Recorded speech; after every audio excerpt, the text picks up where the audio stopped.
दोस्तों नमस्कार, जय हिंद। कैसे हो आप? सभी का स्वागत है आपके अपने प्यारे परिवार लर्निंग डे पर। और दोस्तों मैं हूं आपका दोस्त सौरभ ओझा।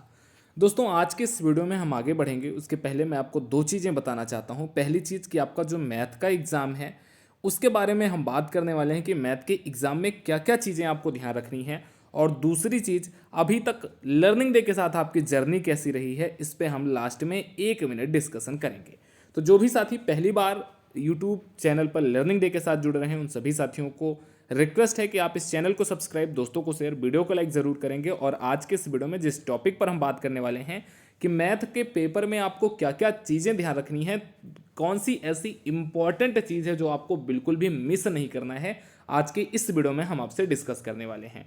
क्योंकि अभी तक आपके 4 एग्जाम हो गए हैं फर्स्ट सेमेस्टर के, और 5वां एग्जाम जो है आपका वो मैथ का है। तो जैसे कहा जाता है कि अगर स्टार्ट बढ़िया हुआ है और एंड भी बढ़िया हो जाए तो सारी चीज़ें बिल्कुल बेहतर होती हैं। तो पहला एग्जाम आपका बहुत बढ़िया हुआ था, अब लास्ट एग्जाम आपका आ गया है मैथ का। तो मैथ के एग्जाम में क्या क्या चीज़ें आपको ध्यान रखनी है, आज के इस वीडियो में हम इसी टॉपिक पर बात करने वाले हैं।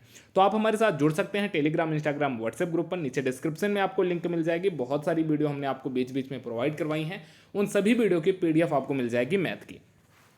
तो दोस्तों जो मैथ में सबसे ज़्यादा इंपॉर्टेंट चीज़ आपको ध्यान रखनी है, वो जब भी आप किसी क्वेश्चन को सॉल्व करिए, क्योंकि जैसे फिजिक्स में, केमिस्ट्री में, सीएस में हमने आपको बताया कि कोई भी क्वेश्चन आपको मिस नहीं करना, कोई भी क्वेश्चन छोड़ना नहीं है, सारे के सारे क्वेश्चन करके आने हैं। उसी तरीके से मैथ के प्रश्न में मैं आपको ये एडवाइस देना चाहूँगा कि जब भी आप किसी भी प्रश्न को सॉल्व करने जाएं, तब उसमें जो न्यूमेरिकल वैल्यू होती है, क्योंकि मैथ पूरा का पूरा न्यूमेरिकल वैल्यू बेस्ड ही है, तो न्यूमेरिकल वैल्यू को आप एक बार इंग्लिश पेपर से ज़रूर मिला लें। क्योंकि सीधे सीधे पेपर के स्टार्टिंग में ही लिखा होता है कि अगर हिंदी और इंग्लिश दोनों चीज़ें आपके पास अवेलेबल रहती ही हैं, अगर हिंदी वाले में कुछ भी न्यूमेरिकल वैल्यू में गड़बड़ होता है तो एग्जामिनर इंग्लिश वाले पेपर को प्रेफर करता है, मतलब इंग्लिश वाले पेपर को तवज्जो देता है। तो अगर आप किसी भी क्वेश्चन को सॉल्व करने जा रहे हैं तो एक बार उसकी न्यूमेरिकल वैल्यू का मतलब, जैसे कहीं पर लिखा है 5x² प्लस का 7x प्लस का 3, हो सकता है कि आपको हिंदी में ये देखने को मिल जाए, और फिर हो सकता है कि इंग्लिश में आपको 7x² plus 6x² plus 7x plus 3 लिखा हुआ मिल जाए। तो एग्जामिनर जो प्रेफर करेगा या जो एग्जामिनर वैल्यू मानेगा वो इंग्लिश वाले को मानेगा। उसके नज़र में ये जो हिंदी वाली वैल्यू है ये गलत है, वो हमेशा इंग्लिश वाली वैल्यू के अकॉर्डिंग ही प्रेफर करेगा और इंग्लिश वाली वैल्यू को ही सही वैल्यू माना जाएगा। तो आपसे रिक्वेस्ट ये रहेगी, और सबसे इंपॉर्टेंट टॉपिक यही है, सबसे इंपॉर्टेंट फैक्ट यही है कि आपको बहुत सारे क्वेश्चन मुझे पता है कि आते हैं, और आप बहुत बढ़िया पेपर करोगे भी और बहुत अच्छे नंबर से पास भी हो जाओगे। बट ये छोटी छोटी चीज़ें ऐसी होती हैं जो आपको बिल्कुल पता होनी चाहिए, और अगर आपसे शायद ऐसी चीज़ें मिस हो जाती हैं तो आपको जो चीज़ें आ रही हैं उनको भी आते हुए भी आपसे उन चीज़ों में मिस्टेक हो सकती है। तो किसी भी क्वेश्चन को जब आप सॉल्व करने जाएं तो न्यूमेरिकल वैल्यू को एक बार इंग्लिश वाले पेपर से आप जरूर मिला लीजिएगा, इंग्लिश से जरूर मिला लीजिएगा, पहली चीज़। दूसरी चीज़, बहुत सारे क्वेश्चन आपको प्रूफ वाले मिलेंगे, मतलब जिनको आप कहते हो सिद्ध करने वाले मिलेंगे। तो इनके लिए मैं बिल्कुल आपको शानदार तरीका बताता हूँ। किसी को आपको इस तरीके को किसी को बोलना नहीं है, किसी को बताना नहीं है, मैं आपको बता दे रहा हूँ। मान लीजिए कोई भी क्वेश्चन आ गया, जैसे क्वेश्चन कह रहा है आपका कि आप प्रूफ करिए sine A minus sine B, as A example मैं ले रहा हूँ, इसको एग्जैक्ट आप मत मानना, is equal to A minus B, और फिर यहाँ पर लिख दिया कॉस का c/2 या कॉस c लिख दिया। तब कह रहा है कि इसको आप सिद्ध करिए, इसको आप प्रूफ करिए। तो कैसे आपको इसको करना है? मान लीजिए आपको पूरा क्वेश्चन आ रहा है तो बहुत बढ़िया, नहीं आ रहा है तो फिर से ध्यान से सुन लेना, किसी को शेयर मत करना, ये बात मत शेयर करना। हालांकि इस वीडियो को जरूर आपको शेयर कर देना है ताकि आपके दोस्तों को भी मदद हो सके, बट आप ओपनली किसी के सामने मत बोलने जाना। और मैं भी ऑफिशियल आपको ये रिकमेंड नहीं करता हूँ, मैं आपको ऑफिशियली यही बोल रहा हूँ कि बढ़िया से अच्छे से पेपर करके आओ। बट आपको शॉर्ट ट्रिक में बता रहा हूँ कि मान लीजिए कोई भी लाइन आपसे मिस हो रही, कोई भी टॉपिक आपसे इसमें मिस हो जा रहा है इसको सॉल्व करने में, तो लास्ट में आपको ये जरूर दिखा देना है कि LHS is equal to RHS, अतः सिद्ध है। और इसको आपको LHS is equal to RHS को बिल्कुल बहुत बढ़िया से ब्लैक पेन से बॉक्स में बंद कर देना है। क्योंकि बहुत बार मैंने देखा है कि बीच में आपने क्या लिखा है इस पर बहुत कम फोकस लोगों का जाता है। आपने एंड में लिख दिया LHS is equal to RHS अतः सिद्ध है, तो लोग इसको देख करके आपका क्वेश्चन सही मान लेते हैं। ये बिल्कुल आप कह सकते हैं कि चोरी चुपके वाला तरीका मैं आपको बता रहा हूँ। इस तरीके को किसी के साथ शेयर नहीं करना है, ठीक है ना?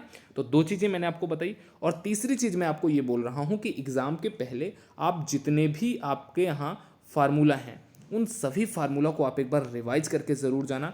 क्योंकि मैथ में आपके 50% क्वेश्चन तो फार्मूला बेस्ड ही आने वाले हैं। अगर आपको फार्मूला पता है तो 50% क्वेश्चन आप ऐसे ही सॉल्व कर ले जाओगे, सेम टू सेम फार्मूला पे रख कर ही। और जो लास्ट वीडियो में मैंने आपको कुछ टॉपिक बताए थे, उन टॉपिक को आपको जरूर देख लेना है। अगर आपने उस वीडियो को नहीं देखा तो चैनल के वीडियो वाले सेक्शन में चले जाइए, वहां पर आपको वो सारी वीडियो मिल जाएंगे जो मैंने मैथ के ऊपर बना रखी है। और लास्ट की 2 वीडियो बहुत इंपॉर्टेंट है, उन दोनों वीडियो को आपको देख लेना है और उसी के अकॉर्डिंग आपको अपनी तैयारी को स्ट्रॉन्ग कर लेना है। तो ये 3 चीजें मैंने आपको बताई। पहली चीज न्यूमेरिकल वैल्यू आपको इंग्लिश के अकॉर्डिंग देखनी है। दूसरी चीज प्रूफ करने वाले किसी भी क्वेश्चन को किसी भी हालात में नहीं छोड़ना है, उसमें आपको लास्ट में बकायदा लिख देना है LHS is equal to RHS, अतः सिद्ध है या इट्स प्रूव्ड। और तीसरी चीज मैंने आपको जो बताई कि फार्मूला आपको सारे रिवाइज करके जाने हैं, 50% क्वेश्चन आपको फार्मूला बेस्ड ही मिलेगा। ये तो रही दोस्तों आपके एग्जाम से रिलेटेड बात। अब थोड़ा सा मैं आपसे 1 मिनट बात करना चाहता हूं लर्निंग डे के साथ आपकी जर्नी की। दोस्तों बहुत सारे ऐसे बच्चे हैं जो हमारे साथ इंट्रेंस एग्जाम से जुड़े हैं और इंट्रेंस एग्जाम से लेकर के आज पॉलिटेक्निक फर्स्ट सेमेस्टर के मैथ के लास्ट एग्जाम तक लर्निंग डे ने आपकी कंटिन्यू हेल्प की है।